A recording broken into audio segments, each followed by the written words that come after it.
Obi tackles Tinubu over comment. Welcome to the news and thank you for tuning in to listen.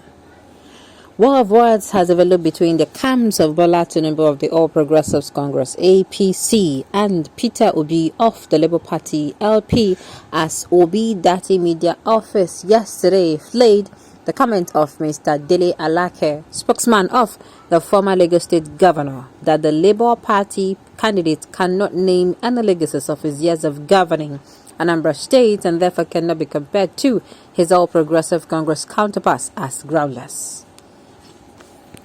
The Obi Dati media team in a statement said Alake is certainly among those Lagosians who believe Nigeria begins and ends in Lagos and may not have crossed the Niger in his lifetime.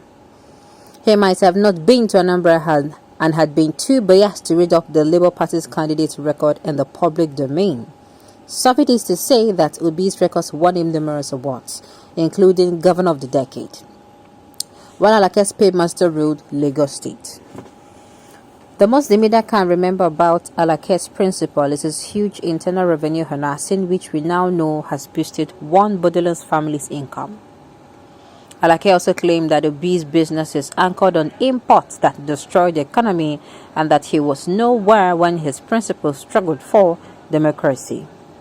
Again, the attack dog is either mischievous or ignorant about being the only chief executive of his era with the most investment of state funds that not only boosted the economy but also provided jobs. Not to talk of Obi's education policy that has taken Anambra State from number 29 to 1 in the School Certificate Performance Index. If Alake is current, he should not have celebrated as he was just role in democracy's struggle because it has been diminished since it was revealed that he lobbied to be made a minister in late Sani Abacha's government and only joined NADECO after he was rejected by the juntas. However, Alake gave out one fact that the media office agrees with. Indeed, Obi cannot be compared to Alake's candidate. Yes, they are not comparable. Obi is highly verifiable, but Alake's man is not. Obi has an origin, Alake has none. Obi has educational credentials. His counterpart has affidavit. Obi is a whole and hearty and ready to face the challenge of leading Nigeria. The other candidates act by proxy. Alake's man says it is his turn to run Nigeria. Obi says it is a turn of Nigerians to take back the country. Indeed, there is no basis of comparison between the two. We are in sympathy with these attack dogs who need to keep attacking the man they claim has no structure and is just a social media wave instead of telling their structured candidate. All they seek is to mention Obi to be able to trend. The Obi Dati tag team is in the market with a content which is resonating with Nigerians. Let Alake enter the stage and set himself. Never again will anybody become Nigeria's president through fake and unsubstantiated packaging. Hey, wahala. They don't start you. I am loving this. I'm loving this, intelligently laying out of points. You say, I do this. Why not go and do this one? Why not you do this? There are some people who I have said before, I don't know what their manifestos will look like. I don't know how it is going to sound like. But I'm telling you, those ones, I am still waiting for how the manifestos is going to look like, because they're not even giving Nigerians the opportunity to even question them. How you go use do this thing?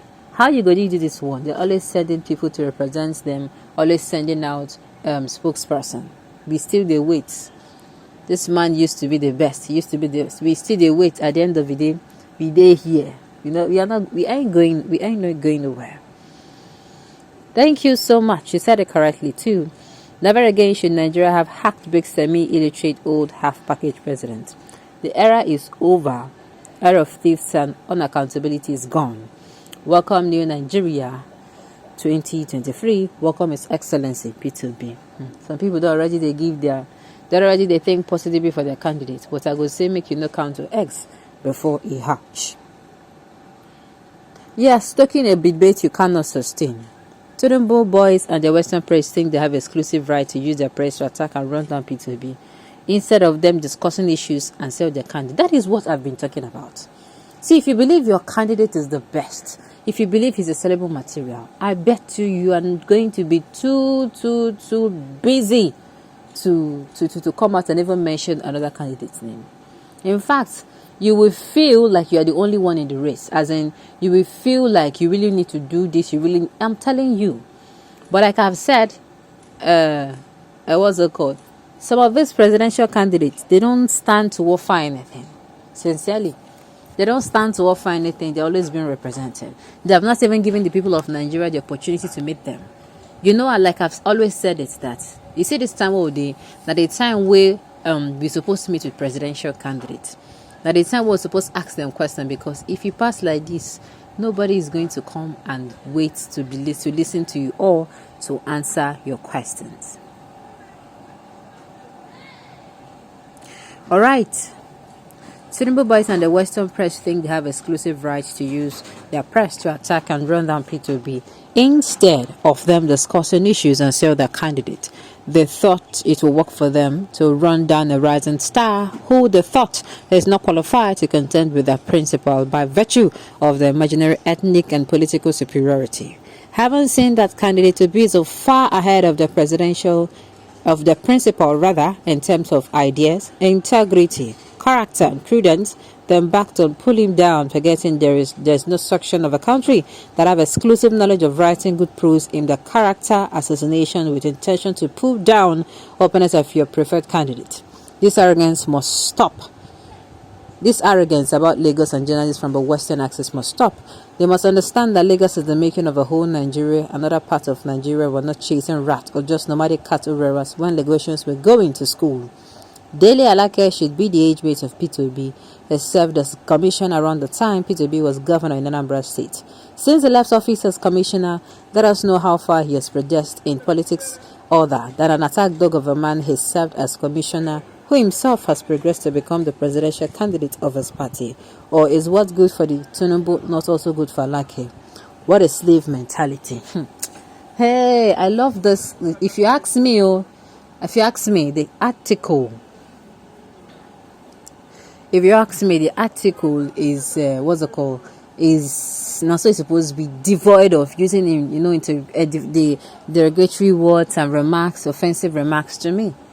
But I wish it was in such a way that each of these candidates had to sell their own. Nobody is coming into. Sincerely, I just wish each of these candidates come in, sell their candidates, and tell Nigerians what the candidate stands to offer, and of course how he will go about offering whatever he has to offer Nigerians. All right, on this note, we have come to the end of the news. We say thank you for tuning in to listen. Until I come your way next time, enjoy the rest of your day.